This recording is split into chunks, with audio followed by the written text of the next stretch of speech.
రాష్ట్రంలో ప్రజాపాలన కొనసాగుతుందని ఎమ్మెల్యే కవ్వంపల్లి సత్యనారాయణ అన్నారు. కరీంనగర్ జిల్లా అల్గునూరులో జరిగిన ఇందిరమ్మ ఇళ్ల భూమి పూజ కార్యక్రమంలో ఆయన పాల్గొన్నారు. ఈ సందర్భంగా ఆయన మాట్లాడుతూ రాష్ట్రంలోని ప్రతి పేదవారికి ఇందిరమ్మ ఇల్లు మంజూరు చేస్తామన్నారు. ఇందిరమ్మ పేరును రేవంత్ ప్రభుత్వం నిలబెడుతుందని వ్యాఖ్యానించారు. ఇందిరమ్మ ఇళ్లకు భూమి పూజ చేసి ముగ్గు పోసే కార్యక్రమాన్ని నిర్వహించడం జరిగింది. ఆషాఢ మాసం ఉండే కాబట్టి చాలామంది ముగ్గులు పోయలేకపోయినారు.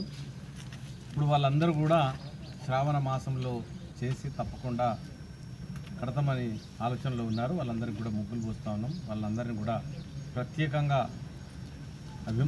అభినందనలు తెలియజేస్తూ త్వరలోనే కట్టి ఇందిరమ్మ పేరుకు సార్థకత తీసుకురావాలని భూమి నేరి నిరుపేదలకు 10 ఏళ్లుగా ఒక్క ఇల్లు కూడా ఇవ్వనటువంటి గత ప్రభుత్వాన్ని నిలదీస్తూ ఈసారి ప్రతి గ్రామం లోపల కూడా ఇందిరమ్మ ఇల్లు ఉండాలని నినాదంతో ఈరోజు ప్రతి పేదవాడికి నిరుపేదలు భూమి లేని నిరుపేదలకే ఇందిరమ్మ ఇల్లు ఇవ్వడం జరిగింది.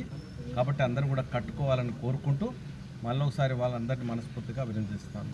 ఇందిరమ్మ ఇళ్లకు భూమి పూజ చేసి ముగ్గు పోసే కార్యక్రమాన్ని నిర్వహించడం జరిగింది. ఆషాఢ మాసం ఉండే కాబట్టి చాలామంది ముగ్గులు పోయలేకపోయినారు. ఇప్పుడు వాళ్ళందరూ కూడా శ్రావణ మాసంలో చేసి తప్పకుండా కడతామని ఆలోచనలో ఉన్నారు. వాళ్ళందరికీ కూడా ముగ్గులు పోస్తూ ఉన్నాం. వాళ్ళందరినీ కూడా ప్రత్యేకంగా అభినందనలు తెలియజేస్తూ త్వరలోనే కట్టి ఇందిరమ్మ పేరుకు సార్థకత తీసుకురావాలని భూమి నేరి నిరుపేదలకు 10 ఏళ్లుగా ఒక్క ఇల్లు కూడా ఇవ్వనటువంటి గత ప్రభుత్వాన్ని ఏఐసీసీ తెలంగాణ